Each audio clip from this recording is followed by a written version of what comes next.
Bismillah ar-Rahman ar-Rahim. Rabbi shrah li sadri wa yassir li amri wahlul 'uqdatam min lisani yafqahu qawli.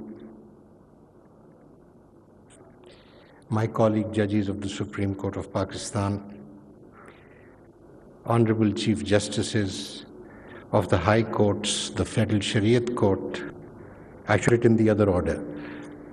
The Honorable Chief Justices of the Federal Shariat Court, the High Courts, the Supreme Court of Azad Jammu and Kashmir, and the Supreme Appellate Court of Gilgit-Baltistan, Honorable Judges of the High Courts, Honorable Judicial Officers of the District Judiciary, learned Additional Attorney General, members of the Bar, Excellencies, the Ambassadors and the High Commissioners of Friendly States, representatives of the UN agencies, distinguished guests, ladies and gentlemen, Assalamu alaikum. I have named some of our guests who may not be present today, but they were present with us yesterday and for a considerable part of the day earlier today. This mention is in acknowledgement of the time that they spared for this event and for joining the proceedings, in which I think most humbly that we have learned a lot and we have also probably accomplished a lot. Yesterday I welcomed all of you to this conference with the hope that it will inshallah provide the justice sector with a framework enhancing the common person's accessibility to justice. And alhamdulillah, I am delighted to acknowledge that we conclude today on a good note. The fruitful discourse of the last 2 days have not only identified the key challenges facing the justice sector, but have also highlighted innovative solutions to address these issues going forward. The 5 themes focused on in the conference correspond with areas that the court is actively working on. Their recommendations are gathered in the order from most to less simple. But before I start talking about those points, I must acknowledge the participation of international experts in this conference, whose contribution has been invaluable, and who have also, during the proceedings of this conference, conveyed the greetings to myself as the Chief Justice of the Supreme Court, on behalf of the Chief Justice of the Singapore Supreme Court and the Chief Justice of the Zambia Supreme Court. I reciprocate those greetings with Assalamu alaikum, with a message of peace and salamti. And I also acknowledge the participation of the 8 international experts, 6 of whom joined us through the Zoom, and 2 of them attended the proceedings in person. Delighted to have their company and their views, and we will definitely benefit from them. And my greetings once again to the Honorable Chief Justices of Singapore and Zambia. Now, the 5 themes that we focused on came up with several recommendations. I would not call them recommendations, came up with several ideas, and I am only going to summarize those ideas before you. Correct me if I'm wrong, because part of these proceedings I've been watching on the computer. First of all, ADR will play a crucial role in ensuring speedy and economic dispensation of justice to the people. I think we all resolved that this is a very important means of achieving the object for which we have assembled today. However, ADR is not institutionalized, so there is need for laws that limit court intervention. especially in the domestic context, and for a proactive approach to develop ADR facilities. Courts and advocates should encourage litigants to make use of ADR instead of opting for litigation, which may take anywhere between 5 to 15 years for a final determination. 3. Superior Court should adopt a pro-enforcement approach in relation to foreign arbitral awards to boost foreign investment in the country. The recent decision of this court in Orient Power Company versus Sui Northern Gas Pipelines Limited in the year 2021 is a positive step in the right direction. In the realm of digitalization, the court now extensively decides matters via video link. This is our humble step towards technology, but we have discovered in the session today that the world has moved far ahead and we need to catch up. So we will be trying our best to avail of the benefits of the developments made in other jurisdictions, particularly as we understand in Singapore with respect to technology and IT, information technology. We have decided 3,391 matters in the Supreme Court in the last 7 months through video link.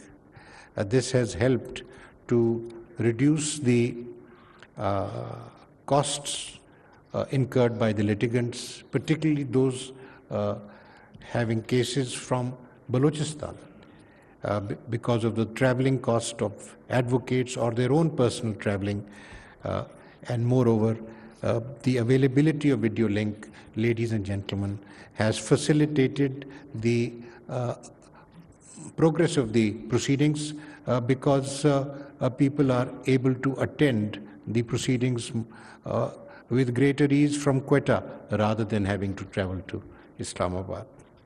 So they've led to the speedier disposal of cases.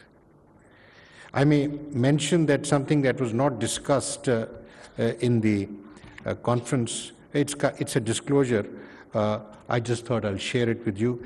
The National Judicial Policy Making Committee has approved the setting up of a National Judicial Automation Unit, which will help develop a national online dashboard for creating integrated information system for the judiciary, for all courts in the country. That way, we will have information of what is going on in each and every court in the country, and the centralized information will be available to all the decision makers for analysis and for solutions. The first phase of this project will be up and running by 31st of December this year, inshallah, and will centralize the data record of cases pending in all courts on one website. The second phase will focus on data sharing with other stakeholders in the justice sector. In improving the quality of justice dispensed by the courts, it was realized during our proceedings in the conference, apart from, I would submit, the bar itself, which is, insofar as the judiciary is concerned, it is the bar which is the cradle from which all plants and all flowers bloom.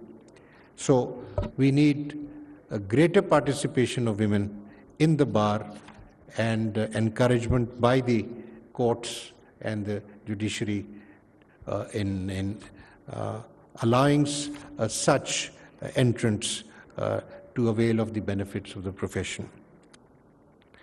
Gender-based violence, along with other formal and informal biases that women face, should be effectively eradicated. The problems of population growth and climate crisis that are ravaging Pakistan should be addressed on priority basis by the institutions of the state, the civil society, and the people. Ladies and gentlemen, yesterday when I had the opportunity of expressing my views before you, I had started with the verses of the Quran that dealt with balance. Justice is the product of the creation of a balance. The whole system, the nizam, the entire system of the worlds, and the heavens and the earth is based on a balance. This is what the Almighty said in the ayah that I read to you yesterday from Surah Rahman. What I realized during the discussions that we had yesterday and today is that all the suggestions that came forth were also talking about balance, balancing the rights of the accused, balancing the obligations of the judiciary towards the parties before them in relation to the other institutions of the state, balancing the means by which we can adopt technology to improve the dispensation of justice that we do. And I felt happy that, in fact, the original concept of justice, which is based on the balance, is reflected in all the discussions that we had yesterday and today. We are not talking about economic interests. We are not talking about personal advantages. We are not talking about anything political. It was beautiful that we were all talking about how to create a system in which we can serve the people of Pakistan better in accordance with the provisions of the Constitution and the law. The court is committed to play its part in helping to build Pakistan which is equal for all. However, the vision outlined above can only be accomplished, and I say so with respect, if all the institutions and the people have regard for the Constitution. The proposals of the esteemed panelists on the way forward for the justice sector have instilled in me a renewed faith that with the right people and the right energy, Pakistan can soon become a nation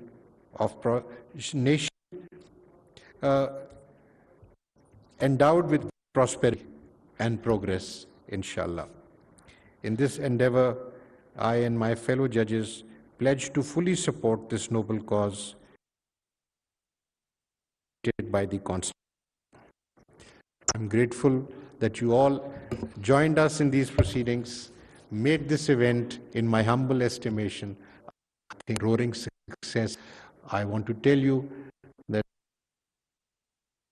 having another conference on the points that we have discussed today, and I would expect that inshallah you would all join us, because there will be high priority points that we've discussed, and follow it up in a few months with that. I thank my brother from the Supreme Court,